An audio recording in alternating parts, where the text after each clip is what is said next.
ओम शांति। तो आज एक वैसे तो अनुभव के बारे में विशेष क्लास करेंगे। मेरे जीवन में कैसे छोटी मोटी बातें आई, परिस्थिति आई, लेकिन उस परिस्थिति में भी कैसे अचल अडोल रहे और कैसे निश्चय बुद्धि बन करके अपने जीवन को सफल बनाया। जीवन का अनुभव के बारे में कुछ बातें सुनाएंगे। இன்று நான் என்னுடைய அனுபவத்தை பற்றி உங்களிடம் பகிர்ந்து கொள்கிறேன். என்னுடைய வாழ்க்கையில் பலவிதமான பிரச்சனைகள் தடைகள் எல்லாம் வந்தது. அதையெல்லாம் எப்படியெல்லாம் நான் கடந்து போனேன், எப்படியெல்லாம் பிரச்சனைகள் வந்த பொழுதும் நான் நிச்சய புத்தியுடன் இருந்தேன் என்பதை நான் உங்களுக்கு சொல்கிறேன். वैसे तो लौकिक में महाराष्ट्र में एक छोटे से गांव में जन्म लिया। वैसे तो 11 साल तक मैं स्कूल भी नहीं गया था। 11 साल के बाद स्कूल में जाने का मौका मिला। நான் மகாராஷ்டிராவில் உப்பு கிராமத்தில் பிறந்தேன். 15 வருஷம் வரைக்கும் நான் ஸ்கூலுக்கே போனதே கிடையாது. அதுக்கப்புறம் தான் நான்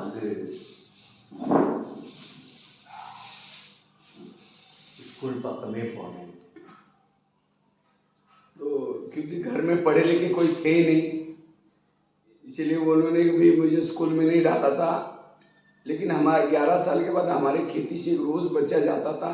मैं सोचता था ये बच्चे कहाँ जाता है, मैं उस बच्चे के पीछे पीछे चला गया। என்னுடைய லௌகி குடும்பத்தில் யாருமே படிக்கலை. அதனால் என்ன ஸ்கூலுக்கு அனுப்பணும், படிக்க வைக்கணும்னு யாருக்கும் தோணலை. 12-13 வருஷத்துக்கு அப்புறம் பக்கத்து வீட்டில் இருக்கிற ஒரு பையன் டெய்லி ஸ்கூலுக்கு போகிறத பார்த்துட்டு அவர் எங்கே போகிறாருன்னு சொல்லி பார்த்துட்டு அவர் பின்னாடியே நான் போக ஆரம்பிச்சிட்டேன் ஸ்கூலுக்கு. तो एक ही रूम थी, मंदिर में स्कूल लगती थी। तो एक ही टीचर 7 कक्षा को पढ़ाता था। तो हमने कहा सर मुझे भी पढ़ना है। तो टीचर ने कहा नहीं तुम तो बड़े हो गए, आप थोड़ी पढ़ सकते। हमने कहा सर मुझे पढ़ना है। तो मेरी लगन दे करके टीचर ने कहा ठीक है। पहले दिन मुझे 5वीं कक्षा में बिठाए।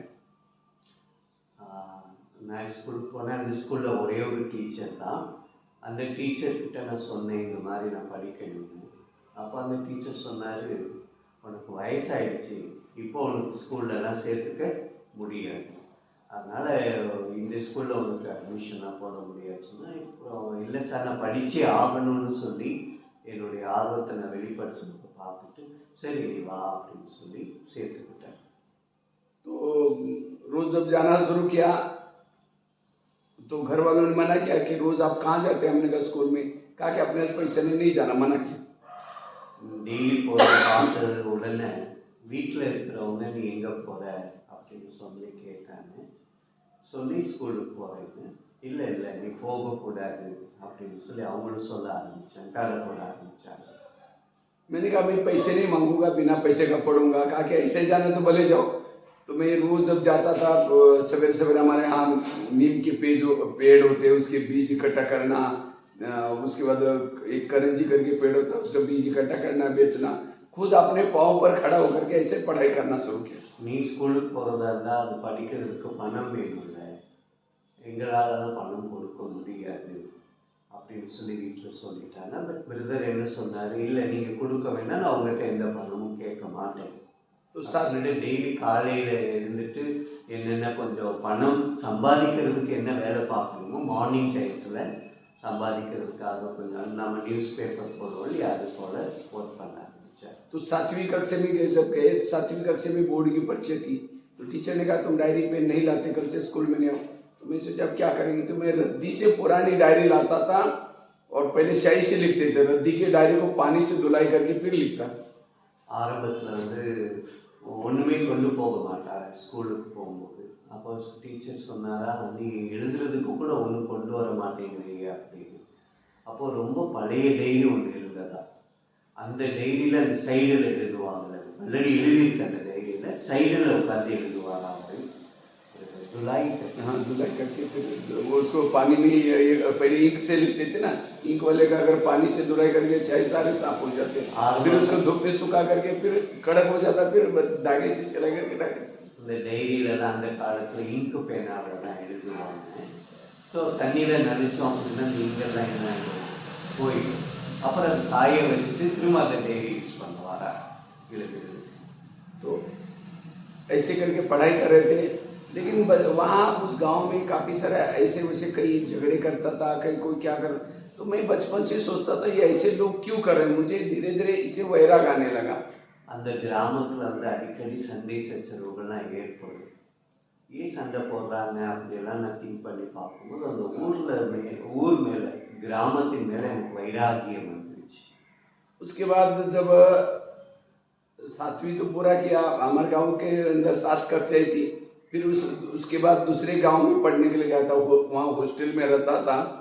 तो हॉस्टल में रहता था तो वहाँ काफ़ी दूर गांव में टेक्निकल का ये करने के लिए गया था। तो वहाँ से जब वापस आया तो क्या हुआ, हमारे जो रिश्तेदारी होते हैं ना, वो आपस में ईर्ष्या होती है, भी ये बच्चा पढ़ाई कर रहे हैं तो मेरे ऊपर तांत्रिक विद्या करते हैं। 7வது வரைக்கும் தான் அந்த கிராமத்தில் ஸ்கூலில் படிப்பு இருக்குது, கிளாஸஸ் இருக்குது. அப்புறம் 7க்கு மேலே படிக்கணும்னா இன்னும் தூரத்தில் இருக்கிற இன்னொரு கிராமத்துக்கு போகணும். இவர் அந்த மாதிரி போயிட்டு வரும்போது இவர் சொந்தக்காரங்கள்லாம் இவர் மேலே பொறாமப்பட்டு இவருக்கு வந்து அந்த மாந்திரீகம் செய்வாங்க இல்லையா, அந்த இதில் செய்ய ஆரம்பிச்சிட்டார். तो वहाँ से जब मैं आ रहा था तो वो तांत्रिक विद्या के कारण, और हमारे गांव के बीच में झाड़ी है, वहाँ कुछ इविल सोल रहते हैं और हर 3 साल के बाद एक व्यक्ति को मार ही देते हैं। इविल सोल्स कहाँ रहते हैं? वो हमारे गांव और दूसरा जहाँ बस जाती थी वहाँ उसके बीच में. அதாவது இவருடைய கிராமத்துலேருந்து அவுட்டரில் பார்த்தீங்க அப்படின்னா ஒரு மரம் இருக்குமா, அங்கே எப்போதுமே ஈவில் ஸ்பிரிட் இருக்குமா. 3 வருஷத்துக்கு ஒரு தடவை யாரையாவது சாகடிச்சிடுமா. तो जब मैं आ रहा था मेरे पर तंत्रिक विद्या के कारण वो इविल सोल का मेरे पर अटैक हो गया, 3 इविल सोल मेरे अंदर प्रवेश हो गए. ஸோ இவர் வந்து அந்த வெளியூரில் போய் படிச்சுட்டு ரிட்டர்ன் வரும்போது அந்த மரத்தை தாண்டி வரணும், அது ஒன்று. 2வது வந்து அந்த கிராமத்தில் உள்ளவங்க மாந்திரீகம் பண்ண காரணத்தினால அந்த மரத்தில் இருந்த ஸ்பிரிட் 3 ஸ்பிரிட் வந்து இவருடைய உடம்புல வந்துருச்சு. और उसे काफ़ी तकलीफ हो गई, 1-2 तो मतलब बहुत ये हुआ.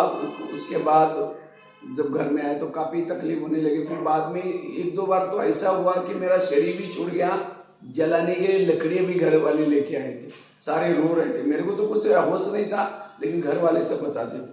அதாவது அந்த ஸ்பிரிட் அட்டாக் ஆனதுக்கப்புறம் இவருக்கு என்ன நடக்குதுன்னு ஒன்றுமே தெரியல. வீட்டுக்குள்ளே வந்த உடனே அதாவது செத்த பெண்ண மாதிரி ஆயிட்டாங்க.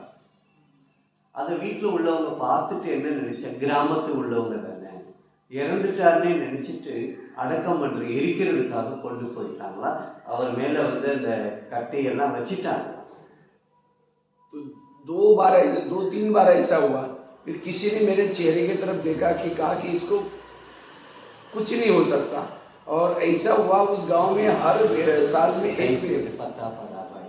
तो वो कोई एक व्यक्ति आया था जो देखता था, चेहरे को देखने पर उसको पता चलता है. उसने जब देखा तो बोला इसको कुछ नहीं होने वाला है, चाहे कुछ भी हो जाए.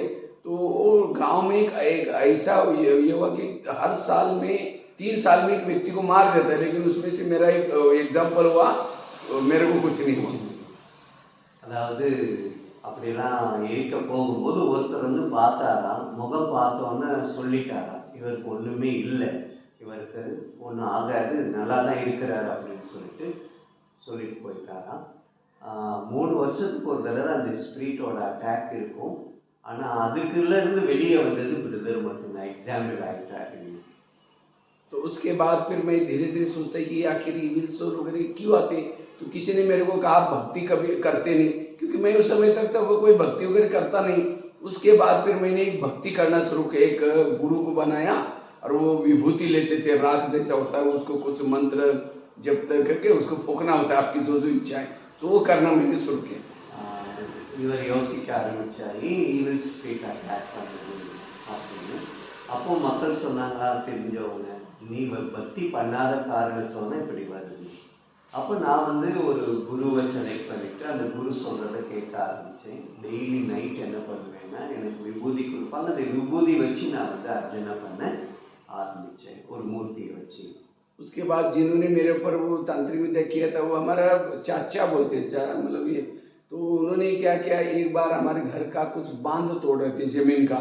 तो हमारे पिताजी जा कर के बोला भाई ऐसा क्यों कर रहा है. तो उसने, मैं उस समय बीमारी था, मेरे को चलने में, क्योंकि मेरा एक साल तो उस व्हील स्कूल के कारण स्कूल का यही हुआ, वेस्ट ही गया, क्योंकि मैं चल भी नहीं सकता था, पूरा ऐसा हो गया। तो उस समय बीमार था, मैं ऐसे बैठा था, तो उस समय उसने क्या किया, जब पिताजी ने ऐसे बोला तो उसने जो घास काटते हो खुरपा लेकर के अपने हाथ पर मारा और जाकर के पुलिस स्टेशन बोला कि मेरे को ये सब लोग मिल करके पकड़ करके काट रहे थे। तो ये सब देख करके मैंने सोचा, सारे हमारे घर वालों को पुलिस स्टेशन लेके गए, तो मैं सोचा कि वास्तव में सत्यता क्या है। हाँ, इनको तो कुराड़े से तोड़ रहे थे मेरे सामने, तो मैं तब से वैराग्य हो गया, मुझे ना जमीन चाहिए ना कोई घर चाहिए, मुझे कुछ अलग करना है। ये सब बातें मैंने धीरे धीरे ज्ञान की तरफ लाने के लिए बहुत निमित्त बनी, ये सब वैराग आने लगा धीरे धीरे। அதுக்கப்புறம் அந்த ஸ்பிரிட் அட்டாக் ஆனதுக்கப்புறம் டோட்டலி ஒரு வருஷம் வந்து வெளியே என்னால் போக முடியலை, ஸ்கூலுக்கும் போக முடியலை.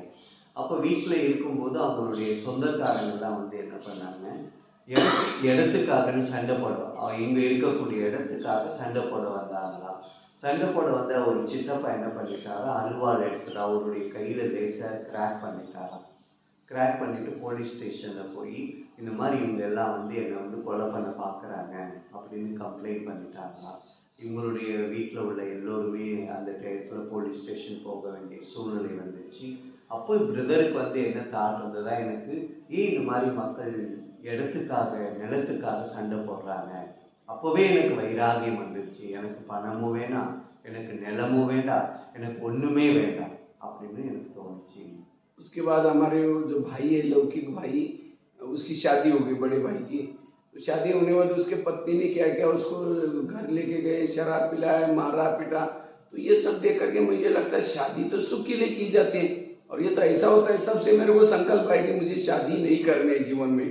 मना इस तरह से ये चीज़ों से मुझे वैराग आना शुरू हो गया धीरे धीरे। அடுத்தது எங்களுடைய பெரிய அண்ணன், அவருக்கு கல்யாணம் ஆச்சு, வீட்டில் இருந்து தனியாக பிரிஞ்சு போனாங்க.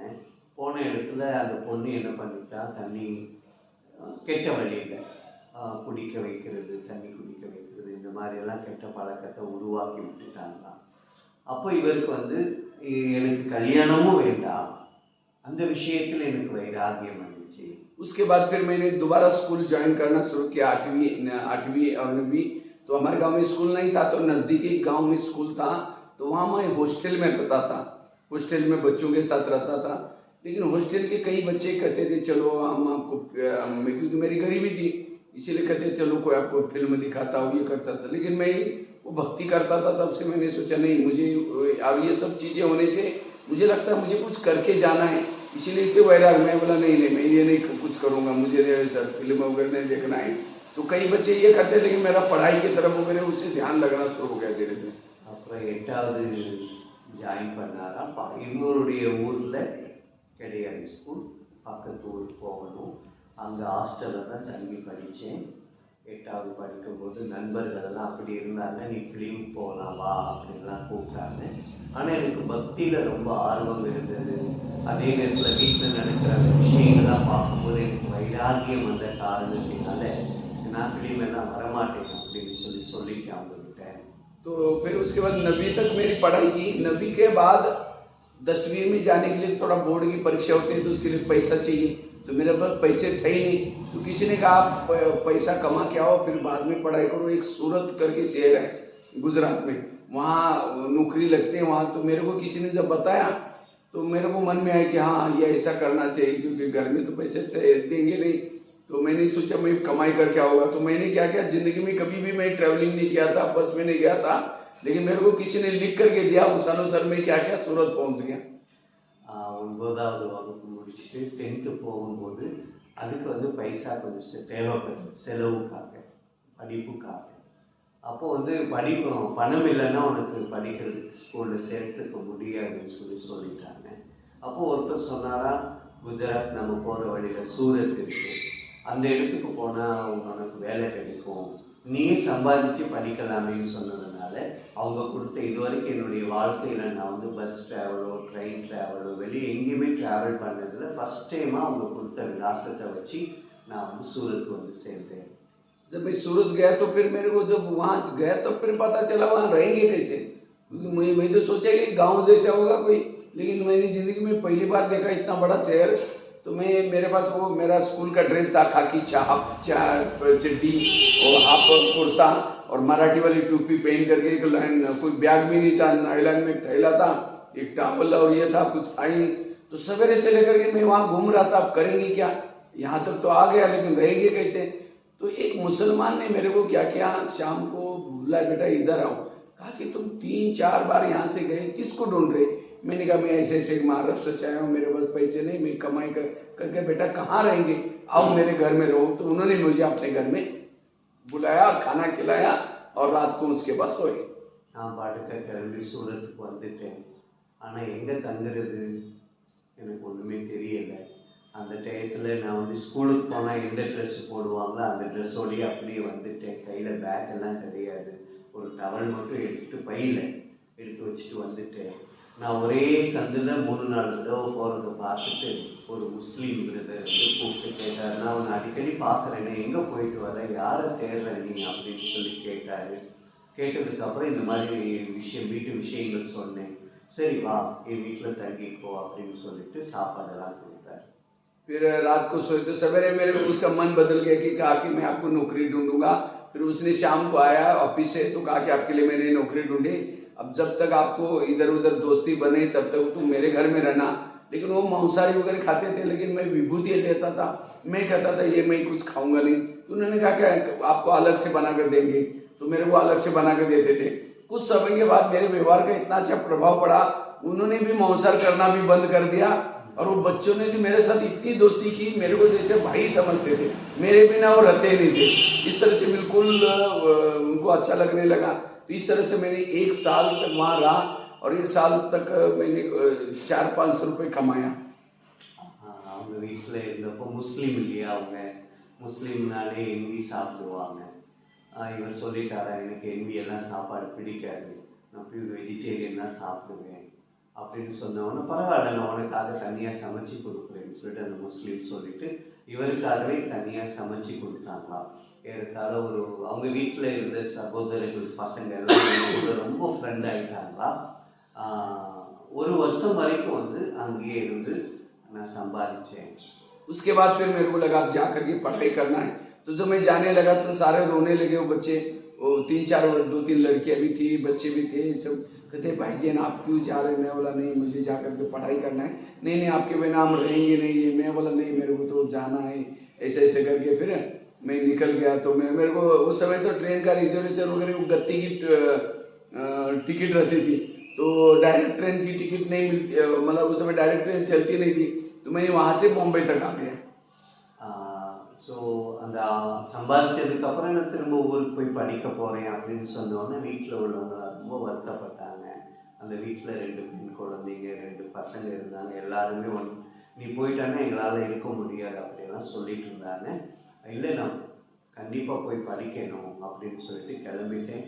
அந்த டயத்தில் ட்ரெயின் எல்லாம் கிடையாது, ட்ரெயின்னா டைரக்ட் ட்ரெயின் எல்லாம் இருக்காது. ஸோ ஓப்பன் டிக்கெட் எடுத்துகிட்டு தான் போகணும். நான் அந்த மாதிரி எடுத்துகிட்டு பாம்பேக்கு வந்து சேர்ந்துட்டேன்। तो बॉम्बे में आया तो बॉम्बे में पूछताछ में गया कि वो कोल्हापुर वाली ट्रेन सांगली जाने के लिए ट्रेन कहाँ लगते हैं। तो उसने मेरे को देखा कि वो मेरा स्कूल का ड्रेस था, नायलॉन का था, मेरे को अंदर बुलाया, बेटा इधर आओ। गया, कहते तुम्हारे पास कितना पैसा है। मैंने कहा 500 रुपये दो, दे दिया, जाओ बोल दिया। मैंने कहा क्यों, मेरे पास टिकट भी तो, जबकि मैंने टिकट निकाल कर लाया था, वो आगे की टिकट निकालने के लिए मेरे को काउंटर में जाना था, वो टिकट ट्रेन कहाँ लगते पूछे। उसने वो भी पैसा जो 1 साल कमाए वो भी ले लिया। वो कहता जाओ नहीं तो पुलिस में बंद करूँगा। तो मैं तो डर गया, मैं बोला यहाँ कुछ बॉम्बे का कोई किसी का भरोसा नहीं। फिर वो पैसे मांगने लगा, कहते जाओ बोला यहाँ। अब मेरे वो भी पैसा ले लिया। तो मैं अब क्या करूँ, फिर किसी व्यक्ति को पूछा भाई कोल्हापुर का ट्रेन, फिर बिना टिकट के पैसे भी खत्म हो गए, ले लिया उसने। तो बिना पैसे का फिर मैं वापस आया। मैं सोचा जनरल में टिकट भाई आया, टीटी आया तो उसको सच बताऊंगा, जो भी होगा देखा जाए। और कुदरती टीटी नहीं तो गांव तक आया। गांव भी वहाँ से दूर, अभी ट्रेन वहाँ से चलती नहीं, वहाँ से 2-3 दिन पैदल चल करके घर तक पहुँचा। फिर அந்த டயத்தில் வந்து பாம்பேக்கு வந்து சேர்ந்துட்டேன். அங்கே இருக்கிற அந்த செக்கர் வந்து கூப்பிட்டாரு, என்னப்பா பண்ண போகிறேன், எங்கே என்ன பண்ணுறேன் அப்படின்னு. அப்போ நான் இருக்கிற ஸ்கூல் யூனிஃபார்மில் பார்த்த உடனே கூப்பிட்டு கேட்டார், இந்த மாதிரி ஊருக்கு போகணும்னு சொல்லி நான் சொன்னேன். எவ்வளோ பைசா வச்சுருக்கிற, ஒரு வருஷத்தில் சம்பாதிச்ச பைசா 500 ரூபாய். அந்த 500 ரூபாய் கொடுன்னு சொல்லி அவர் கேட்டுட்டாரு. வாங்கிட்டு நீ கிளம்புன்னு சொல்லிட்டார். நீ போகலை அப்படின்னா போலீஸை கூப்பிட்டுருவேன். அப்போது இவருக்கு பயம் வந்துச்சு. ஐயோ போலீஸ் ஸ்டேஷன் போனால் என்ன பண்ணுறதுன்னு பயம் வந்துச்சு. அதனால் நான் அவர்கிட்ட வெளியே வந்தேன்.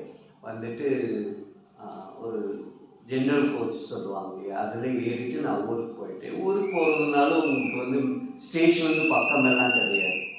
அந்த ஸ்டேஷன் வந்து இறங்கி 3 நாள் வரைக்கும் நான் நடந்து போனேன் என்னுடைய ஊருக்கு. फिर घर में जब पहुंचे घर वाले खुश हो गए, कितना कमा के लाया। मैं बोला मेरे साथ ऐसा हुआ। बोला कोई बात नहीं, आप आ गए, अच्छा हो गया। तो फिर उसके बाद फिर मैं पढ़ाई कर रहा था, पैसे थे नहीं। फिर वही रद्दी से डायरी ला करके धुलाई करना, वही फिर मेरा क्रम चालू हो गया। வீட்டில் உள்ளவங்கலாம் கேட்டாங்க, எவ்வளோப்பா சம்பாதிச்சுட்டு வந்தேன்னு கேட்டாங்க. அப்புறம் நான் நடந்ததெல்லாம் சொன்னேன். இப்படியெல்லாம் பரவாயில்ல, பணம் போனால் கூட பரவாயில்ல, நீ ஆள் வந்து சேர்ந்துட்டல அதே போதும். திரும்பவும் நான் வந்து வீட்டிலேயே வந்து உட்காந்து படிக்க ஆரம்பித்தேன். அந்த டைரி எல்லாம் வந்து நினச்சி எழுதி படிக்க ஆரம்பித்தேன். तो रद्दी से डायरी लाई थी 10वीं कक्षा में। तो उसी रद्दी के डायरी के साथ एक ब्रह्मा कुमारी का किताब मिला और उसी से बाबा के ज्ञान में आई। तो इसमें भी पैसे चोरी होने में भी कल्याण, सभी के बाद में कल्याण, कल्याण ही कल्याण। அப்போ அந்த மாதிரி டைரி எழுதும்போது எனக்கு வந்து பிரம்மா குமாரிஸோட ஒரு புக்கு கிடைச்சது. அதன் மூலமாக தான் நான் வந்து பாபா குழந்தையாக ஆனேன். ஆக எல்லாத்துலேயுமே நன்மை இருக்கு என்பதை நான் உணர்ந்தேன். तो उसके अंदर एक किताब मिला और उसकी 8 दिन पहले हमको टीचर ने एक लेसन पढ़ा। तो मनुष्य चांद तक गए, आर्मस्ट्रांग, नील आर्मस्ट्रांग। लेकिन ये जब 3 लोग का चित्र देखा तो मैंने सोचा चांद से भी पार ब्रह्मा बैठा है, विष्णु बैठा है, शंकर बैठा है। ये तो सर ने बताया नहीं। मैंने सर को जाकर बताया, सर आपने तो कहा मनुष्य चांद तक गया है, लेकिन इसके अंदर तो चांद से भी पार हो। तो कहता है नहीं, कोई इसका कोई क्वेश्चन नहीं आएगा। तो मैंने कहा सर ऐसे थोड़ी होता है। मैं प्रिंसिपल को पूछा, उन्होंने भी वही जवाब दिया।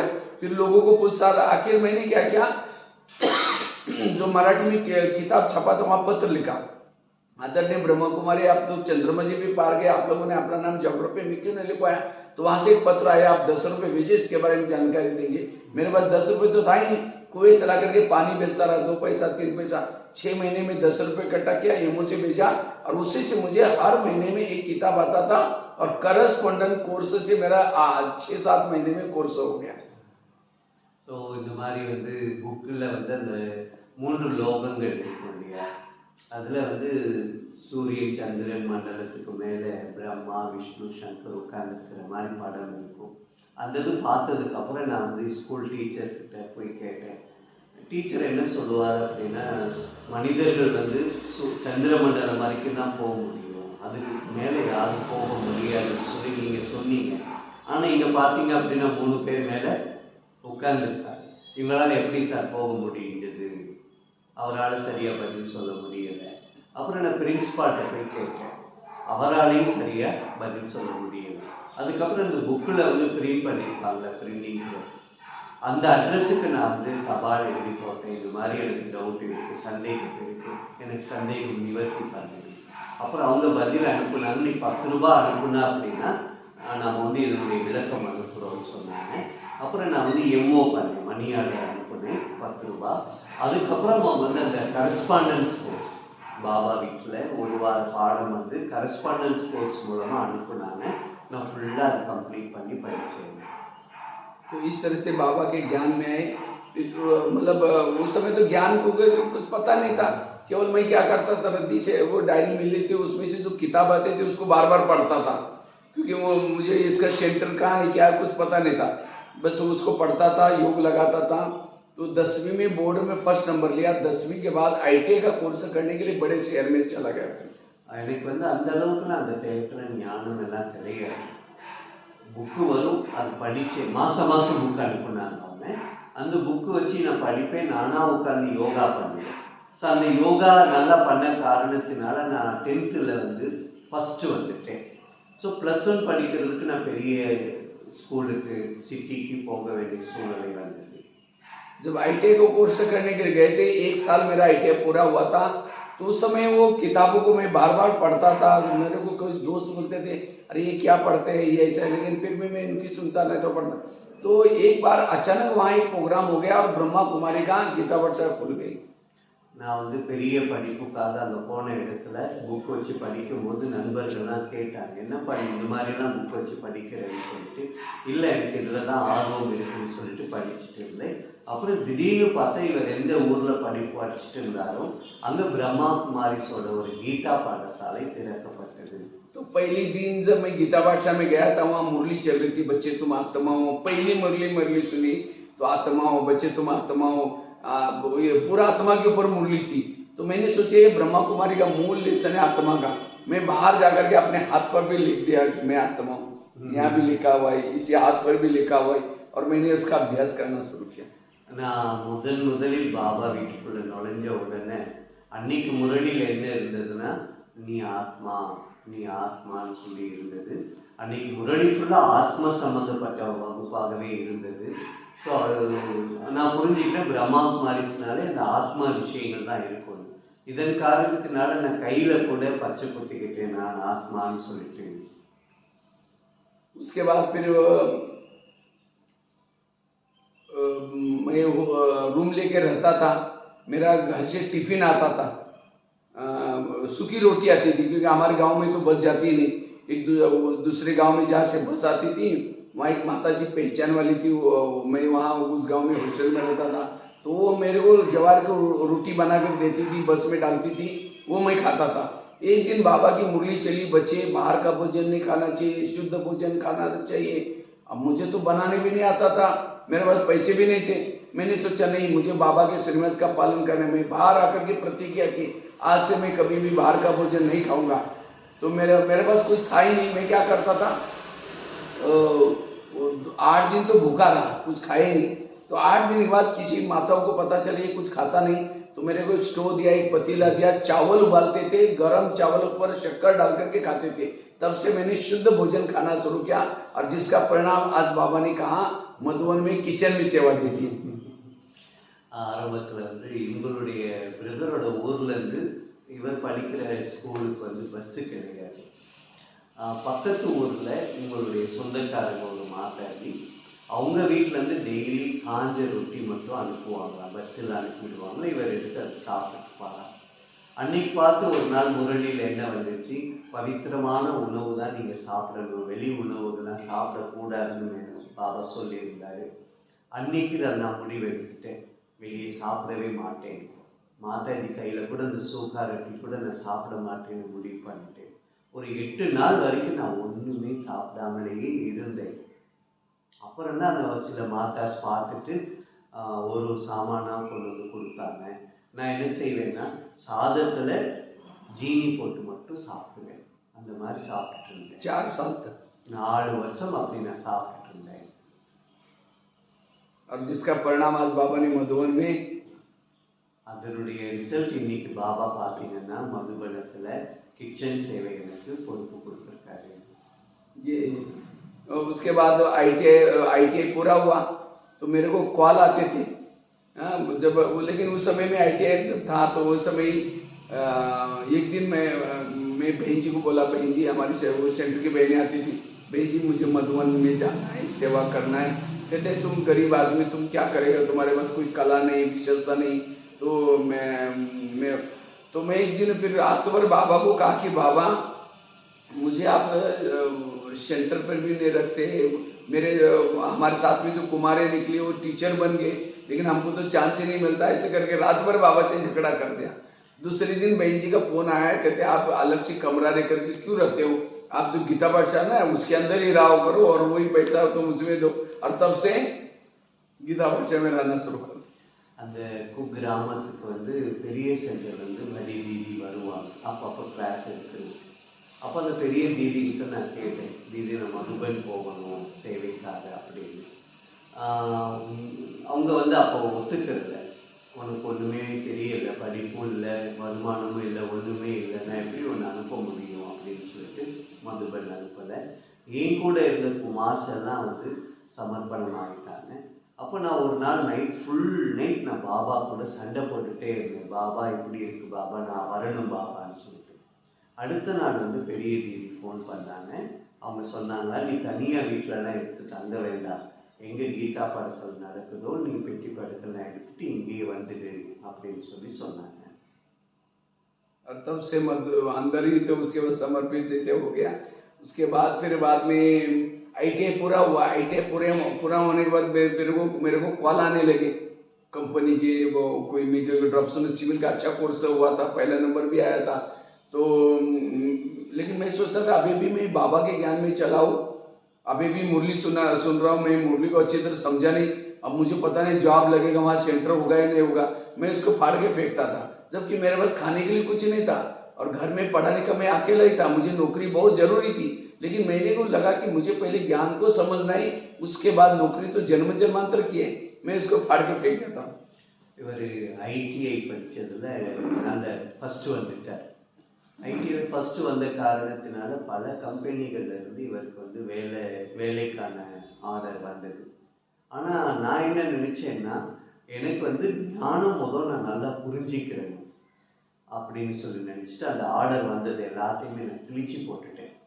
ஆக்சுவலாக அந்த டயத்தில் எனக்கு வந்து வருமானம் என்பது வீட்டுக்கும் சரி எனக்கும் சரி ரொம்ப ரொம்ப அவசியமானதாக இருந்தது. இருந்தாலும் எனக்கு ஞானம் மட்டும்தான் வேணும் அப்படின்னு சொல்லி நான் அந்த ஆர்டரெல்லாம் கிழிச்சு போட்டேன். और वैसे ITI पढ़ते समय भी हमने वहाँ सेवा करना शुरू किया था, मंदिर में जाते थे, क्योंकि वहाँ 3 ही स्टूडेंट आते थे पहले गीता पाठशाला में, 2-3 आते थे। तो मैं मंदिर में संडे के दिन छुट्टी जब ITI की रहती थी, उसी समय मैं क्या करता था, मंदिर में जाता था। पहले तो लोगों को गली में बोल के आता था, 2 घंटे के बाद उस मंदिर में जाना। 2 घंटे के बाद इसीलिए बोलता था क्योंकि मैं खुद ही सुनाने वाला, मैसेज देने वाला अकेले, तो सुना करके मैं वहाँ जा करके पढ़ाई करते बैठते थे। जो आते एक रस्सी लगा करके प्रदर्शन लगाते थे, कैलेंडर, फिर उसके ऊपर समझाते थे, उनको कहते थे गीता पाठशाला है वहाँ आओ कोर्स है। ऐसे करते करते 100 लोग ज्ञान में निकले। அந்த பிரதர் போன கீதா பாடசாலையில் 3-4 பேர் மட்டும்தான் இருப்பாங்க கிளாஸ்க்கு வர்ற பாபா குழந்தைகள். அப்போ இவருக்கு வந்து அந்த ஐடிஐ படிக்கிற நேரத்தில் சண்டே அன்னைக்கு ஃப்ரீயாக இருப்பார், லீவ் இருக்கும்.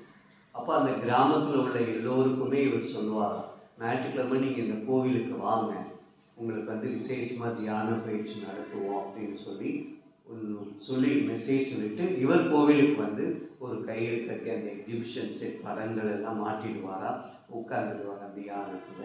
அப்போ மக்கள் வரும்போது வர்ற எல்லோருக்குமே வந்து நான் தியானம் இந்த சம்மந்தப்பட்ட பல விளக்கங்கள் சொல்லுவேன். அப்படி சொல்லி அந்த டயத்தில் ஒரு 100 பேர் பாபா குழந்தையாக ஆயிட்டாங்க. उसके बाद मैंने सोचा कि गीता पाठशाला में इतना अच्छा ज्ञान है, तो लेकिन जहाँ बहनें रहती थी वहाँ कितना अच्छा होगा। मैंने सोचा अभी ITI भी पूरा हुआ, अभी जाकर के बहनों की पालना लेंगे, क्योंकि उससे हमें नियम संयम मर्यादा ब्राह्मणों की ये सारा पता चलेगा। क्योंकि मैं जो गांव में रहता था, तो मैंने क्या किया, उस डिस्ट्रिक्ट लेवल में वहाँ चला गया। वैसे तो मैं कोर्स तो ITI का किया था, लेकिन मैं सोचा वहाँ जाकर के कुछ रहने का प्रबंध भी करना पड़ेगा। वहाँ जाकर के एक डॉक्टर के पास गया। मैंने कहा डॉक्टर जी आपको कुछ कंपाउंडर की जरूरत है? कहता हाँ, मेरा 3-4 दिन पहले कंपाउंडर चला गया, मैं ढूंढ ही रहा था, भले आप आओ कल से, ऐसा करके मेरे को बोल दिया। இந்த கிராமத்துலேயே இப்படி நல்லா இருக்குது அப்படின்னா நம்ம பெரிய ஊர்களுக்கெல்லாம் போகணும், அங்கே இருக்கக்கூடிய பெரிய நீதிகளினுடைய பாலனை அடையணும், அங்கே போய் சேவா பண்ணணும்னு எனக்கு ரொம்ப விருப்பம் இருந்தது. அதனால் நான் என்ன பண்ணிட்டேன்னா கிராமத்தை விட்டு பெரிய சென்டருக்கு போனேன். பட் அங்கே போனால் எனக்கு தங்குறதுக்கெல்லாம் இடம் வேணும். அதனால் அதுக்கு என்ன பண்ணணும்னு யோசிக்கும் போது ஒரு டாக்டர்கிட்ட நான் போனேன். டாக்டர் உங்களுக்கு கம்பவுண்டர் தேவைப்படுவாங்களா அப்படின்னு கேட்டேன். அவர் சொன்னாரா, எனக்கு 3 நாள் முன்னாடி தான் ஒரு கம்பவுண்டர் வந்து நின்றுட்டாரு, ரொம்ப அவசியமாக தேவைப்படுது, நீ ஜாயின் பண்ணிக்கோ அப்படின்னு சொல்லிட்டாரு. तो मेरे को कहा कि आप शाम सवेरे 7 बजे आना और शाम को 7 बजे जाना, आपको 400 रुपये 500 रुपये दूंगा। तो मैंने सोचा 7 बजे आएगी तो मेरी मुरली मिस हो जाएगी। मैंने कहा सर मुझे इतना पैसे नहीं चाहिए, मुझे 100 रुपये दे दो, बहुत अच्छा है, लेकिन मैं 9 बजे आऊँगा।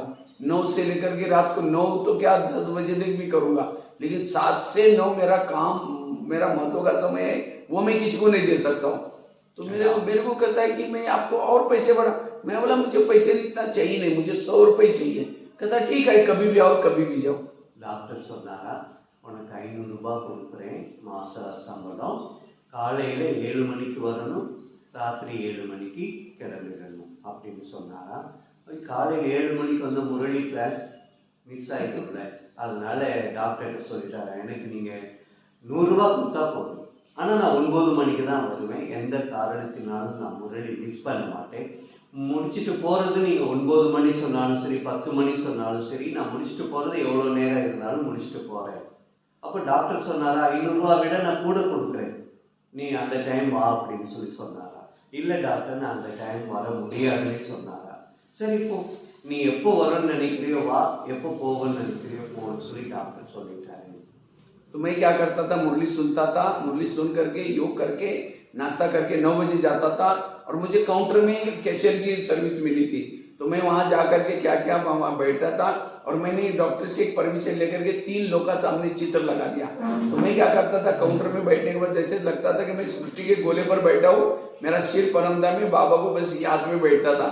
तो डॉक्टर मेरे को कुछ दिन के बाद कहता है, आप कुछ मेडिटेशन करते हैं, बहुत शांत बैठते हैं, बहुत अच्छा लगता है हमको। तो मैंने कहा मैं ब्रह्मा कुमारी में जाता हूँ। कहते हैं आपके जैसे और लोग मिलेंगे? मैंने कहा देख लूँगा। एक कुमार फ्री था, उसको भी वहाँ सर्विस लग गई। ஹாஸ்பிட்டலுக்கு நான் வேலைக்கு போயிட்டு எனக்கு கேஷியர் வேலை கிடைச்சது. நான் எந்த இடத்துல உட்காந்துருப்பேனோ அந்த இடத்துக்கு முன்னாடி வந்து இந்த 3 லோக் படம் இருக்கும் இல்லையா, அதனால பெருசாக வச்சுட்டு நான் தியானம் பண்ணுவேன். என்ன தியானம் பண்ணுவேன், நான் இப்போ வந்து உலக உருண்டைக்கு மேலே உட்கார்ந்துருக்கிறேன், நான் முழு உலகத்திற்கும் அமைதியை தானம் பண்ணுறேன் அப்படின்னு நினச்சிட்டு அந்த ஸ்தித்திலேயே உட்கார்ந்துருப்பேன். அப்போ டாக்டர் ஒரு நாள் வந்து கேட்டார், நீ தியானம் பண்ணிட்டு இருக்கிறீங்க, உன்னை பார்க்க ரொம்ப சாந்தியாக இருக்கேன், நல்லா இருக்கேன், இந்த மாதிரி ஆளுங்க இன்னும் கிடைப்பாங்களா அப்படின்னு கேட்டாரா. அப்போ சென்ட்ரலில் ஒரு குமார் வந்து வேலை இல்லாமல் இருந்தாரா, அவரை நான் இங்கே ஜாயின் பண்ண வச்சுட்டேன். कुछ समय के बाद कहता है कि मेरे पास एक मंजिल का एक फ्लैट खाली है, अगर आपके आश्रम को चाहिए तो पूछ लो। तो मैंने बहनों को कहा, बहन जी वो डॉक्टर ऐसे ऐसे, बोला अरे वो तो सेंटर अपना ही नहीं, कुछ पाठशाला नहीं, अच्छा है वहाँ सेंटर खोलेंगे। तो वहाँ एक उन्होंने एक बहुत बड़ा प्लाट ही दे दिया पूरा ब्रह्मा कुमारी को।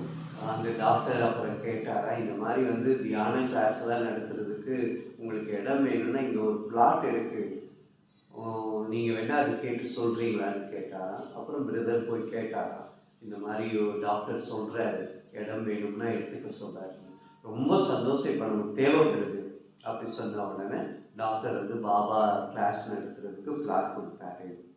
तो अभी भी प्लाट है ब्रह्मा कुमारी की तरफ। इतना ही नहीं, वो हॉस्पिटल में भी अभी कुमार ही रहते हैं। अभी वो डॉक्टर भी अमेरिका चला गया क्योंकि उसकी लड़की के पास चला गया, उसके कोई बच्चे नहीं थे, उनको ही देके चला गया अभी।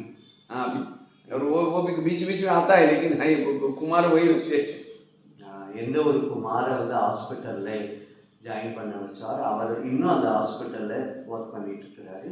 அந்த டாக்டர் வந்து அமெரிக்கா போயிட்டார் போல, பொண்ணு அங்கே இருக்காருன்னு சொல்லி போயிட்டாரு, இடையில வருவாராம், மற்றபடி ஃபுல்லாக அந்த குமார் தான் அந்த ஹாஸ்பிட்டலில் கவனிச்சுக்கிட்டு இருக்கிறாரு.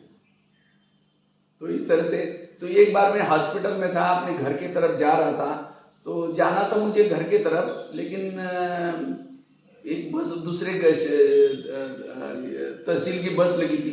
मैंने सोचा अरे इस गांव में तो बाबा का संदेश है ही नहीं, मैं बहनों से छुट्टी लेकर घर की तरफ जा रहा था, लेकिन संदेश देने के लिए मैं सोचा नहीं, बाबा का पहले संदेश दे के आएंगे उस गांव में, तो उस गांव में ही मैं चला गया। நான் வந்து சகோதரிகிட்ட சொல்லிட்டு என்னுடைய லௌகிக் வீட்டுக்கு போயிட்டு இருந்தேன் பஸ்ஸில். அப்படி போகும்போது ஒரு கிராமத்தை கிராஸ் பண்ணேன். அந்த கிராமம் பார்க்கும்போது எனக்கு ஃபீல் ஆகுது, இந்த கிராமத்தில் பாபாவோட செய்தி போகவே இல்லைங்க, முதல் பாபாவோட செய்தி சேவா தான் செய்யணும்னு நினச்சிட்டு நான் வீட்டுக்கு போகிறத கூட நிப்பாட்டிட்டு நேராக அந்த கிராமத்தில் இறங்கி சேவைக்கு போயிட்டேன். तो मैं जब वहाँ गया तो शाम का समय था, मैं फिर सोचा अरे यहाँ रहेंगे कैसे, तो मैं किसी को पूछा है रहने का कोई स्थान है, तो किसी ने मेरे को कहा एक शिवानुभव मठ है जहाँ स्वामी जी रहते हैं, बहुत बड़ा मठ है, वो आपको वहाँ रख देगा। तो मैंने सोचा स्वामी जी के पास जाएंगे तो ये ब्रह्मा कुमारी का बैच दे करके कुछ और बोलेगा। मैंने बैच उतार करके जेब में डाला, उनके पास गया, मैंने कहा स्वामी जी मैं बहुत दुखी प्राणी हूँ, मुझे बहुत दुख है, मुझे शांति चाहिए। वो कहता है आप मेरे को गुरु माँ वो करो तो वो शांति का अनुभव करो। मैंने कहा नहीं, गीता में तो कहा है देह से संबंधी को भूल जाओ, ऐसे ऐसे क्वेश्चन करता रहा। वो मेरे को कहता है भाई गुरु तो मुझे आपको बनाना पड़ेगा, आप है कौन गुप्त रूप में। फिर मैंने ब्याज निकाल करके लगाया, मैंने कहा आप लोगों को क्यों बुद्धू बना रहे, देखो भगवान एक है, परमात्मा है, और आप खुद के पाँव पड़ा था। कहता है क्या करूँ, मैं बहुत पढ़ाई किया लेकिन नौकरी नहीं लगी, इसलिए मैं कर्नाटक से यहाँ करके स्वामी जी बना हूँ। அப்போ வந்து பஸ்லேருந்து அந்த கிராமம் போயிட்டேன். எப்படியெல்லாம் சேவை செஞ்சுருக்காங்க அந்த கிராமத்தில் யோசிக்காமல் போகிறோம் அப்படின்னா எங்கே தங்குறது. அப்போ அந்த ஊரில் உள்ள பெரியவர்கிட்ட கேட்டேன், இங்கே ஏதாவது ஒரு இடம் தங்குற மாதிரி இருக்கான்னு கேட்டேன். அப்போ அவர் சொன்னார், சிவானந்த மடம் ஒன்று இருக்குது, அங்கே போனீங்கன்னா தங்கலாம், ஃப்ரீயாக தங்கலாம்னு சொன்னார். அப்போ சிவானந்த மடம் போகணுன்னா பேட்ஜ் வேறு பெருசாக போட்டிருக்கிறேன், அவர் ஏதாவது சொல்லுவார் இல்லை வேண்டாம்னு சொல்லிடுவார். அதெல்லாம் நான் பேக் எடுத்து பையில் வச்சுக்கிட்டு போனேன். போன உடனே வந்து அவர் வந்து என்னப்பா எங்கேருந்து வர எல்லாம் கேட்டார். எனக்கு நான் டீட்டெயில்ஸ் சொன்னேன், இந்த மாதிரி சாதாரண வில்லேஜிலேருந்து வர்றேன் அப்படின்னு சொன்னேன். அதுக்கப்புறம் வந்து அவருக்கே நான் வந்து கொஞ்சம் கொஞ்சமாக நாலேஜ் கொடுக்க ஆரம்பித்தேன். தேகம் தேக சம்பந்தத்தெல்லாம் மறந்துட்டு பகவானை தான் நினைக்கணும் அப்படின்னு சொல்லிட்டு கொஞ்சம் கொஞ்சமாக சொல்கிறத கேட்டதுக்கப்புறம் அவரே சொன்னார், ஆக்சுவலி குருவாக இருக்க வேண்டியது நான் தான், ஆனால் நீ சொல்கிறத பார்த்தா உன்கிட்ட எவ்வளோ பெரிய ரகசியங்கள்லாம் இருக்குது, நீ தான் என்ன குரு, நான் தான் உன்னை குருவாக ஏற்றுக்கிறனும், நீ எங்கேருந்து வந்திருக்கிற, குப்தமாக இருக்கிற, எங்கேருந்து வந்திருக்க அப்படின்னு கேட்டாரா அந்த குரு, சிவானந்த குரு. அப்போ தான் பேக் எடுத்து நான் போட்டு அவர்கிட்ட காமிச்சேன், இந்த மாதிரி நான் பிரம்மா குமாரிகளுக்கு வந்திருக்கிறேன் அப்படின்னு சொல்லி சொன்னேன். हमने कहा आप लोगों को बुद्धू क्यों बना रहे हैं, आप भगवान एक्चुअली परमात्मा है और आप खुद के पाँव पड़वा रहे हैं, ये करा रहे हैं। तो कहता है क्या करो यार, मैं तो पढ़ाई किया लेकिन नौकरी नहीं लगी, इसलिए मैं सन्यासी बन करके यहाँ रहता हूँ। उसने रियली सब बता दिया. அவர் வந்து ரொம்ப ஓப்பனாக சொன்னாரா, நாம் வந்து சொன்னாதான் மக்கள் வந்து ஏற்றுக்கிறாங்க, பகவானை நினைக்கணும்னு சொல்கிறோம், ஆனாலும் சரி மக்கள் வந்து நம்மளை தான் நினைக்கிறாங்க அப்படின்னு சொல்லிட்டு தன்னுடைய விஷயங்கள் எல்லாத்தையுமே வந்து ஓப்பனாக என்கிட்ட பேச ஆரம்பித்தார். तो उसको परमात्मा का बारे में डिटेल में सारा समझाया मैंने, कैसे परमात्मा कौन है, कैसे आता है। बोला यार रियली नॉलेज है ये, लेकिन क्या करें, हम ये सब करेंगे तो हमको भी खाने का प्रॉब्लम आएगा, बोलता है। लेकिन मैं बोला देखो आपने सब लोगों को उल्टा ज्ञान सुनाया तो पाप कर्म हो गया, तो इन पूरा शहर को हम अच्छा ज्ञान सुनाएंगे, रियल ज्ञान सुनाएंगे। कहता है जो भी खर्चा लगेगा मैं करूँगा, आप भले कार्यक्रम करो। वो कहता ठीक है। फिर मैं इन बहनों को बुलाया, वो बहनी कह यार तुम घर में जा रहे थे, मैं बोला नहीं यार बाबा का संदेश नहीं इसलिए आया हूँ, आप लोग सभी आओ, प्रदर्शन लेके आई, वहाँ कार्यक्रम में वहाँ सेंटर खुल गया. அங்கே அவருக்கு வந்து சிவானந்த குருவுக்கு வந்து நான் பரமாத்மாவினுடைய முழு ஞானத்தையும் சொன்னேன். சொன்ன உடனே அவர் ரொம்ப திருப்தி அடைஞ்சார். நீ இவ்வளோ நாலேஜ் நல்லா சொல்கிறீங்களே அப்படின்னு சொன்னார். அப்புறம் நான் சொன்னேன், நீங்கள் மட்டும் அடைஞ்சா பத்தாது, ஊரில் உள்ள எல்லோருக்குமே பரமாத்மாவினுடைய அறிமுகம் கிடைக்கணும்ல அப்படின்னு கேட்டதுக்கப்புறம் அவராக சொன்னார், என்ன செலவானாலும் பரவாயில்ல, அந்த செலவு நான் ஏற்றுக்கிறேன், நீங்கள் வந்து அந்த இதுக்கான சேவைக்கான ஏற்பாடு பண்ணுங்க அப்படின்னு சொன்னார். அப்புறம் நான் சகோதரிகளெல்லாம் கூட்டிகிட்டு வந்தேன், ஃபோன் பண்ணி கேட்டேன். அவங்க சொன்னாங்க, நீ என்னப்பா ஊருக்கு போகிறேன்னு சொல்லிட்டு இப்போ எப்படி சொல்கிறீ அப்படின்னு கேட்டாங்க. ஆமாம் சேவைக்காக நான் இங்கே வந்துட்டேன் அப்படி சொன்னோன்னே அப்புறம் எக்ஸிபிஷன் செட்டெல்லாம் கொண்டு வந்தாங்க, கோர்ஸ் எல்லாம் எடுத்தாங்க, நல்ல சேவா நடந்தது அங்கே. तो उसके बाद फिर बाद में वहाँ सेंटर पर, उसके बाद में वापस ये फिर हॉस्पिटल में सर्विस करता रहा। उसके बाद मेरे को वैराग आने लगा, नहीं मुझे कुछ अलग करना है। तो इसीलिए फिर मैंने जब पढ़ाई करता था उस समय पोस्ट में सेविंग खाते में 1400-1500 रुपये रखा था। तो एक दिन बाबा की मुरली चली, बच्चे तुम्हारे पास पैसा है उसको ब्याज से दो, और तुमको क्या चाहिए, 2 ही रोटी चाहिए। मैंने उस पॉइंट को पकड़ लिया। तो 1500 रुपये एक भाई का बिजनेस था ब्याज से पैसा देने का, उसी 40 रुपये आता था। तो मैंने उसको 1500 रुपये दिया, वो मुझे 40 रुपये देता था। तो वहाँ नज़दीकी गीता पाठशाला थी, वहाँ मैं चला गया। तो वहाँ एक माता जी ने मुझे एक मकान दे दिया, खाली फ्री में मकान दिया। और उसके बाद मैं वहाँ मैंने, क्योंकि मधुबन में जाने के मुझे बहने चांस नहीं देती, मैंने वहाँ 6 महीना तक रात को 10 बजे से लेकर के सवेरे 5 बजे तक 6 महीना तक तपस्या किया. அப்புறம் நான் திரும்ப ஹாஸ்பிட்டலுக்கு வந்துட்டேன், வேலை பார்த்தேன், கொஞ்சம் கொஞ்சமாக நான் சேமிச்சிருந்தேன், கொஞ்சம் பணம் சேமித்து வச்சுருந்தேன். அப்போது ஒரு பிரதர் சொன்னார், நீங்கள் வந்து அமௌண்ட் போட்டிங்கன்னா வட்டியோடு சேர்ந்து உங்களுக்கு கொடுப்பேன் அப்படின்னு சொன்னதுனால நான் சேர்த்து வச்சுருந்த பணம் எல்லாம் அவர்கிட்ட கொடுத்ததில் ஒரு 40,000 வரைக்கும் எனக்கு வந்தது. அதை வச்சுட்டு நான் வந்து அந்த கிராமத்துக்கு இன்னொரு கிராமம் போனேன்.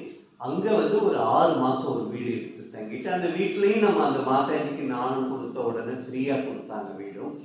6 மாதம் வரைக்கும் டெய்லி ராத்திரி 10 மணிலேருந்து காலையில் 5 மணி வரைக்கும் 6 மாதம் ஃபுல் நைட் தபஸ்யா பண்ணியிருக்கோம். दिन में सो जाते थे और रात को योग करते थे और शाम के समय वहाँ 7 गीता पाठ से आती, रोज एक गीता पाठ से साइकिल पर जाकर के क्लास करके आते थे इस तरह। तो एक दिन बाबा कहता है कि बच्चे मैं तुमको मधुबन निवासी जरूर बनाऊंगा। मैं बोला बाबा मेरे को तो छुट्टी बहने देती नहीं, उसकी चिंता तुम नहीं करो। और ऐसा ड्रामा बना उसके बाद फिर, और क्योंकि मेरे को 40 रुपये आते थे वो ब्याज से, तो 40 रुपये में चावल लाता था, शक्कर डाल करके खाता था, बस खर्चा कुछ था ही नहीं। और उसी से मैंने 6-7 महीना ऐसा निकाल गया। और उसके बाद ड्रामा अनुसार वो कुछ आंधी तूफान आ गया, वहाँ से वो जो झोपड़ी दिया था उड़ गई, इसलिए मैं अपने लौकिक भाई के पास कोल्हापुर जिले में आ गया। கொஞ்ச நாள் வந்து அந்த மாதிரி ஃபுல் நைட் தபஸ்யா பண்ணுவேன், பகலில் கொஞ்சம் வேலைக்கு போயிட்டு ரெஸ்ட் எடுப்பேன். அப்புறம் ஈவினிங்கில் பார்த்தீங்க அப்படின்னா 6 கீதா பாடசாலை இருந்தது. ஒவ்வொரு கீதா பாடசாலையாக போய் கிளாஸ் எடுப்பேன். திரும்ப நைட் வந்து பட்டி பண்ணுவேன், யோகா பண்ணுவேன், தபஸ்யா. இந்த மாதிரி ரொட்டீனாக போயிட்டு இருக்கும்போது இதை விட ஏதாவது ஒன்று பண்ணியே ஆகணுமே, இதே ரொட்டீனாக வச்சுக்கக்கூடாதுன்னு எனக்கு தோணுச்சு. அப்போ பாபா சொன்னார் யோகா பண்ணும்போது, கண்டிப்பாக உன்னை நான் மதுபனுக்கு அனுப்பி வச்சிடுவேன். என்ன பாபா, சிஸ்டர் சகோதரிகள் வந்து மதுபனிக்கு அனுப்ப மாட்டேங்கிறாங்க, நீங்கள் சொல்கிறீங்க மதுபன் அனுப்புகிறீங்க அப்படின்னு. நீ ஃப்ரீயாக இரு, நான் கண்டிப்பாக உன்னை மதுபன் அனுப்புகிறேன். அப்போ அந்த எந்த வீட்டில் வாடகைக்கு இருந்தாங்களோ அந்த மாதாஜி சொன்னாங்க நீங்கள் காலி பண்ணணும் அப்படின்னு. அப்புறம் அந்த வீடு காலி பண்ணிவிட்டு நான் என்னுடைய லௌகிக் பிரதர் வீடு कोल्हापुर में चला गया। அந்த ஊருக்கு வந்து நான் போயிட்டேன். लेकिन उससे पहले जब सांगली में था उस समय जब मैं 6-7 महीना तपस्या करता था, तो कोई लोग भाई लोग मुझे कभी, मेरे पास पैसे थे नहीं, तो कभी स्कूटर पर पीछे बिठा करके सांगली जिले में जब कोई कार्यक्रम में लेके जाते थे, तो बहनें वो भाई को डांटते थे, इस लड़के को मरने दो, बोले इसको क्यों आप उसको सहयोग कर रहे। लेकिन फिर भी मेरा बाबा के ऊपर कभी भी निश्चय कम नहीं हुआ, बहनें ऐसी क्यों करते। मैं कहता था नहीं, मेरे अंदर की सहन शक्ति की बहनें परीक्षा ले रहे, इनका कोई दोष नहीं। ऐसा कि मैं करके बिल्कुल सहन करता था, कभी भी बहनों के प्रति मैंने निगेटिव नहीं सोचा। அப்போது இந்த மாதிரிலாம் நிறைய சேவை செய்யும்போது சகோதரிகள் வந்து இவர் ஒரு பிரதர் வந்து ஸ்கூட்டரில் வச்சு கூட்டிகிட்டு போவாங்க சேவைக்கு. அப்போ சகோதரிகள் அந்த பிரதர்கிட்ட சொல்லுவாங்க, ஏன் இவருக்கு நீங்கள் சர்வியோக் பண்ணுறீங்க அப்படின்னு. பட் என்னுடைய பொறுமை சக்தியை வந்து சோதிக்கிறதுக்காக தான் சகோதரிகள் இப்படி செய்கிறாங்க அப்படின்னு சொல்லிட்டு நான் நினச்சேனே தவிர சகோதரிகள் மேலே எனக்கு ஒருபோதும் நெகட்டிவ் தாட்டெல்லாம் வந்தது கிடையாது. அந்த டயத்தில் எனக்கு பாபா மேலே துளி அளவு கூட அவநம்பிக்கை என்பது ஏற்பட்டதே கிடையாது. तो वहाँ कोल्हापुर में जब गए तो वहाँ भाई होटल में खाना खाता था, पैसे देकर के 300 रुपये हर महीने लगता था। तो मैंने वहाँ जा कर के उसको कहा कि कोई बात नहीं, हम दोनों एक रूम में रहने लगे। फिर मैं इसको खाना बना करके देता था, तो खाना बना कर देता था, 300 रुपये में दोनों का भी बनने लगा। तो वो कहता है आप यहीं रहो मेरे साथ में। बोला फिर वहाँ कपड़ा जो बनता है ना, ये कपड़ा बनता है, उसको चेकिंग करने का वो मैं काम करता था। लेकिन मेरे को काम में इंटरेस्ट नहीं था, आज ये इस जगह पर क्या, कल इधर क्या, मेरे को लगता। फिर वहाँ गीता पाठशाला जाता था, तो 2 साल कोल्हापुर जिले में रहे। फिर कोल्हापुर से मुझे कुमारों के साथ मधुबन में जाने का मौका मिला। கோலாப்பூரில் வந்து அவங்க பிரதரும் தனியாக தான் இருந்தார். அவர் வந்து ஹோட்டலில் வந்து பைசா கொடுத்து 300 ரூபாய் மாதத்துக்கு சாப்பாடு அது கொடுத்து சாப்பிட்டுட்டு இருந்தார். அப்புறம் நான் சொன்னேன் நாமளே சமைச்சு சாப்பிடலாம் வீட்டில் ரூமில் அப்படின்னு. ஓகேன்னு சொன்ன உடனே 2 பேருமே சேர்ந்து சமைச்சு சாப்பிட்டோம். 300 ரூபாயிலே 2 பேருக்கும் ஆயிடுச்சு. ரொம்ப சந்தோஷப்பட்டார். அப்போ அவர் சொன்னார் நீ என் கூடயே இருந்துருன்னு சொல்லிட்டு. ஆனால் எனக்கு அங்கேயே இருக்கிறதுக்கு பிடிக்கலை, நான் வந்து சேவை செய்யணும்னு சொல்லி ரொம்ப ஆர்வத்தோடு இருந்தேன். அப்போ அந்த டயத்தில் தான் குமாரர்களினுடைய குரூப் வந்து மதுபன் போனது. அந்த குரூப்போடு சேர்ந்து மதுபன் போகிறதுக்கான வாய்ப்பு எனக்கு கிடைச்சது. तो कुमारों की भट्टी हो गई, उसमें से 7 कुमारों को वहाँ रहना था मतलब सेवा के लिए। तो एक कुमार उसमें बीमार पड़ गया, तो आतम भाई को जब बताया कि ये कुमार कम है, नहीं कहता है तुम सबको जाओ, बोला मेरे को साथ ही चाहिए। तो फिर सभी को पूछा, तो सभी तो बिजी थे, तो मेरे को पूछा। मैंने कहा भाई जी को तो बोला ही नहीं, मैं तो नया अभी आपके बच्चे नहीं, आप भाई जी को बात करेंगे। तो मुझे ड्रामा अनुसार वहाँ रहने का मौका मिला सेवा में। அப்போ வந்து அங்கே மதுபனில் சேவா நடந்தது. சேவை குமார் பட்டி, அந்த பட்டி முடித்த உடனே ஒரு 7 குமாரர்கள் வந்து அங்கே இருக்கிற மாதிரி பிளான் இருந்தது. அதில் ஒரு குமாருக்கு வந்து உடம்பு சரியில்லாமல் போயிடுச்சு. அப்போ ஆத்தம் பிரகாஷ் பிரதர்கிட்ட போய் கேட்டப்போ இருந்த 7 பேர் இருக்கணும், இல்லாட்டி 7 பேர் போய் கிளம்பிடுதுன்னு சொல்லிட்டார். அப்போ அந்த பிரதர் வந்து கூட்டிகிட்டு போன பிரதர் வந்து ஒவ்வொருத்தவங்ககிட்டயா கேட்டார் மற்றவங்க கிட்ட. அப்போ மற்றவங்கெல்லாம் என்ன சொன்னாங்க, எனக்கு வேலை இருக்குது, இந்த வேலை இருக்குது, பிஸி அப்படின்னு சொல்லிட்டாங்க. அப்புறம் என் பிரதர்கிட்ட கேட்ட உடனே நான் வர்றதுக்கு தயாரான சகோதரிகள் ஒத்துக்கிறணுமே அப்படின்னு நான் சொன்னேன். அப்போ ஆத்தம் பிரகாஷ் பிரதர் சொன்னாங்க, சகோதரிகிட்ட நான் பேசிக்கிறேன், நீ இருக்கிறதுனா இருந்துக்கோன்னு சொன்னாரு. तो उसके बाद वहाँ रहे, तो वहाँ बाबा उस समय 2 दिन के बाद आता था, माना एक ग्रुप में 2 बार बाबा मिलता था, और उस समय स्टेज पर बैठ करके बाबा से मिलते थे, पर्सनल में मिलते थे। तो वहाँ 2 साल तक रात भर बाबा से हम मिलते थे, बड़ा सेवा भी करते रहे, लेकिन वहाँ ज़्यादा समय रखते नहीं थे, 1 महीना वहाँ भेज देते थे। तो शांतामयी दादी सेवादारी के इंचार्ज दी थी, तो दादी मेरे को बुला करके कहा कि तुमको कितना समय हुआ? मैं बोला 1 मास। तो बोले आप टिकट निकाल करके जाओ। तो मैं बोला जिनके पास रहता था उसको पूछता हूँ। जब उनको बोला, दादी ने मेरे को ऐसा बोला, वो जा करके दादी को बोला, दादी इसको भेजेंगे तो मुझे 4 सेवादार चाहिए, ये 4 भाई का काम अकेला करता है। और करते करते ड्रामानुसार मैं 2 साल मधुबन में रहा। ஆரம்பத்துலலாம் பாபா வந்து 2 நாளைக்கு ஒரு தடவை வருவார். ஒரு குரூப் போகிறவங்க அப்படின்னா ஒரு குரூப்லேயே 2 தடவை பாபாவை மீட் பண்ணலாம், அந்த மாதிரி இருந்தது. மதுபனில் ஆரம்பத்தில் என்ன சிஸ்டம் அப்படின்னா, ஒரு சேவாதாரி வந்தால் ஒரே ஒரு மாதம் மட்டும்தான் சேவா செய்யணும். அதுக்கப்புறம் அவங்க ஊருக்கு போயிடும். சேவாதாரிகளுக்கெல்லாம் பொறுப்பாளியாக சாந்தாமணி தாதி இருந்தார். பிரதருக்கு வந்து 1 மாதம் ஆயிடுச்சு.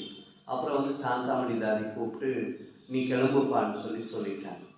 அப்புறம் பிரதர் வந்து ஆத்தம் பிரகாஷ் கிட்ட சொன்னதுக்கப்புறம் தாதிக்கிட்ட ஆத்தம் பிரகாஷ் போய் சொன்னாரா, தாதி இவரை நம்ம அனுப்பிட்டோம் அப்படின்னா 4 சேவாதாரிகள் எனக்கு எக்ஸ்ட்ரா வேணும்.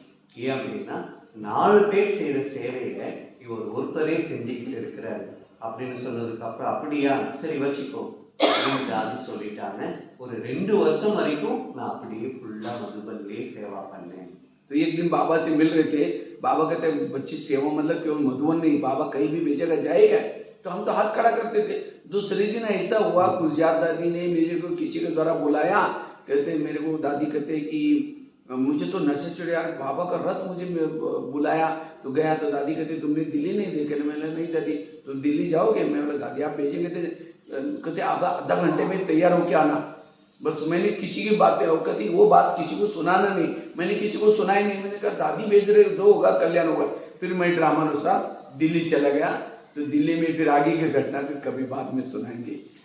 அப்புறம் என்னாச்சுன்னா, பாபா வந்து முரளி நடக்கும்போது மதுபன்லேயே இருக்கணுமா என்ன, பாபா உங்களை எங்கே அனுப்பணுன்னாலும் அனுப்புவார், நீங்கள் போக தயாராக அப்படின்னு சொல்லிட்டு பாபா முரளியில் சொன்னார். அந்த முரளி நடந்த அடுத்த நாளே குல்சார் தாதி என்னை கூப்பிட்டு கேட்டாங்க, நீ டெல்லி பார்த்துருக்கிறியா என்ன அப்படின்னு கேட்டாங்க. இல்லை தாதி அப்படின்னு. டெல்லி போக தயாரா அப்படின்னு கேட்டாங்க. தாதி நீங்கள் என்ன சொன்னாலும் கேட்க தயார் தாதி, கிளம்புன்னு சொல்லிட்டாங்க. யார்கிட்டையும் நீ போகிற விஷயம் சொல்ல வேண்டாம் அப்படின்னு சொல்லிட்டு 1/2 மணி நேரத்திலேயே நான் வந்து दिल्ली की கிளம்பிட்டேன் சேவைக்காக. दिल्ली गए और दिल्ली में 10 साल रहे। गुलजार दादी जहाँ रहती थी पांडवों में, वहाँ से तो बहुत कुछ सीखा। फिर उसकी कहानी फिर कल सुनाएंगे। दिल्लीயில் நான் 10 வருஷம் குல்சார் தாதி பாண்டவ பவனில் தாதி இருந்தாங்க. அவங்ககிட்ட நான் நிறைய விஷயங்களை கற்றுக்கிட்டேன். என்னென்னலாம் கற்றுக்கிட்டேனோ நான் அடுத்து உங்களுக்கு இன்னொரு வகுப்பில் சொல்கிறேன். ஓம் சாந்தி. ஓம் சாந்தி. ஓம் சாந்தி.